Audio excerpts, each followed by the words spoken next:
Even though Williams suffered the embarrassment of missing the first test due to production delays, their season launch showed a newfound strategic boldness with the zero-rod stunt. It's a fascinating paradox. A team struggling with the fundamentals of building a car on time, yet simultaneously playing clever mind games like a top team. This shows that while the factory may have issues, the team's strategic mentality under James Vowles has been completely transformed. Let's dive straight into the details of what a zero-rod system actually is, because it's a concept that challenges everything we know about how a Formula One car is suspended.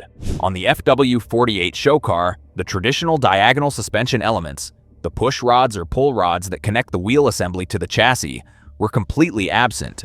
Instead, the upper and lower wishbones, the horizontal arms that locate the wheel, appeared to connect directly to the chassis with no visible means of actuating the springs and dampers housed internally. This creates a visually stunning, incredibly clean aerodynamic profile, but it also raises an immediate and obvious question: how does it work?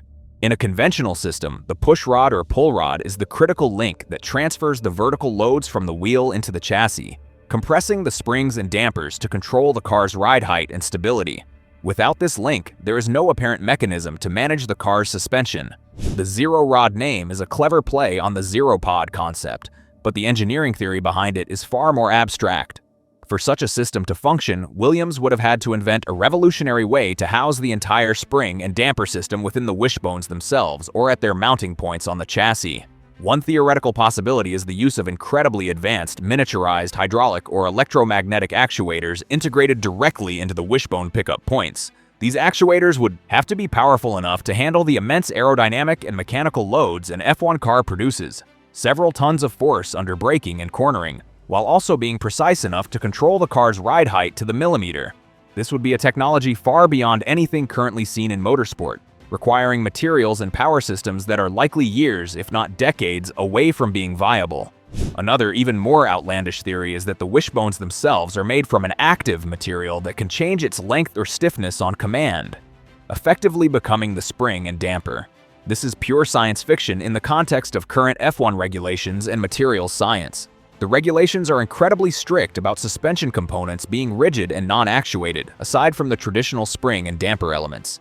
Therefore, while the zero-rod concept is a fascinating thought experiment, it is almost certainly not a legal or practical solution.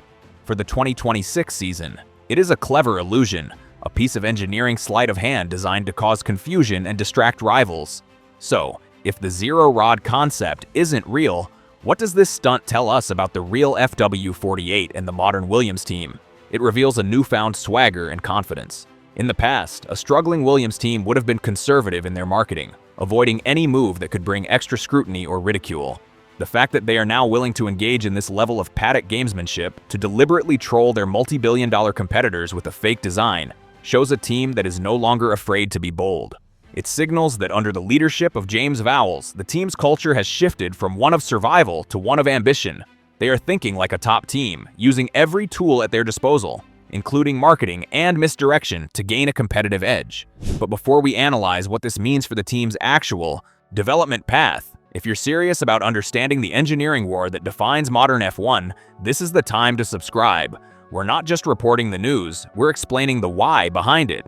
Hit that subscribe button to get the expert-level detail that separates the casual fan from the true insider. The most likely reason for this zero-rod show car is to hide the team's true suspension geometry. In the 2026 regulations, the interaction between the suspension elements and the car's aerodynamics is more critical than ever. The precise angle and placement of a push rod or pull rod can have a significant impact on the airflow to the side pods and the underfloor. By presenting a car with no rods at all, Williams has successfully hidden one of their most important design secrets. Have they opted for a pushrod rear suspension like Ferrari to create a stable platform? Or have they stuck with the more aerodynamically efficient pull rod layout that Red Bull has perfected? This show car gives their rivals absolutely no clues. It forces the other team's aerodynamicists to waste time and resources considering possibilities that may not even exist, distracting them from analyzing the real car when it eventually hits the track. Let's explore the specific technical dilemma that Williams is so keen to hide.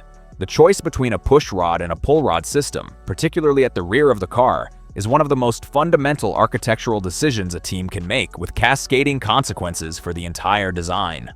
A pull rod system, which has been the dominant choice for the rear suspension in recent years, offers a clear aerodynamic advantage.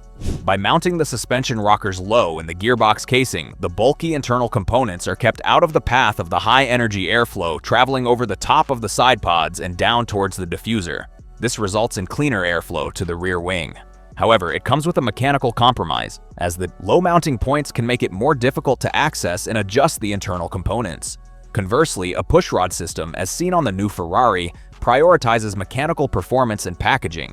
Mounting the rockers high on the chassis or gearbox allows for a more direct transfer of forces and can offer engineers a wider range of options for tuning the suspension's kinematic properties, such as anti-squat. This can lead to a more stable and predictable platform.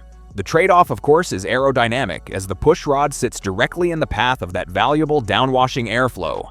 By presenting a zero-rod car, Williams has forced their rivals' analysts to model both possibilities, effectively doubling their initial analysis workload for the FW48. This bold move is also a sign of the team's renewed technical strength. To even conceive of a zero-rod show car requires a deep understanding of the regulations and a clever design team capable of creating a visually plausible, if not functional, concept. It shows that the design office at Grove is buzzing with ideas and creativity. This is a team that is no longer just copying the trends of the frontrunners. They are thinking for themselves and are confident enough in their own development path to openly mock the prying eyes of their competitors. It sends a message that the real FW48, when it appears, will have some clever solutions of its own that are worth hiding. This zero-rod concept is a masterstroke in the modern Formula One spy war.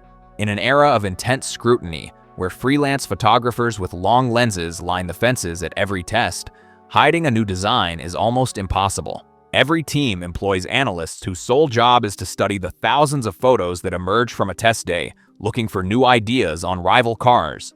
This process is a key part of F1 development. The traditional way to hide innovation was to bolt on dummy parts, but these are often easily spotted.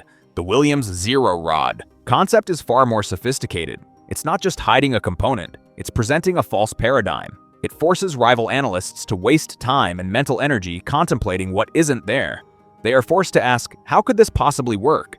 Is there a loophole in the regulations we have missed? This strategy is particularly effective in the budget cap era. A team like Red Bull or Ferrari can't simply throw unlimited resources at analyzing every possibility. By presenting a plausible-looking but ultimately fictional concept, Williams is forcing these teams to dedicate a small percentage of their precious wind tunnel or CFD resources to investigating it, just in case. It's a brilliant and cost-effective way for Williams to impose a resource drain on teams with much larger budgets. This newfound confidence is critical as Williams enters the 2026 season. The team has invested heavily in new infrastructure and has been on a recruitment drive, bringing in top talent from other teams. The zero-rod stunt is a public display of this internal transformation. It helps to build morale within the factory and creates a positive narrative around the team, which can be crucial for attracting sponsors and future engineering talent. It's a small detail in the grand scheme of the season, but it's a powerful symbol of the team's rebirth. When the real FW48 eventually appears at the Bahrain test, all eyes will be on its suspension. The zero-rod illusion will be gone, and in its place will be the team's true engineering solution. But the legacy of this clever marketing stunt will remain. It will be remembered as the moment Williams announced to the Paddock that they were no longer just making up the numbers. They are here to compete, to innovate, and to play the game at the highest level, both on and off the track. The zero-rod car may be a fiction, but the confidence and ambition it represents are very, very real.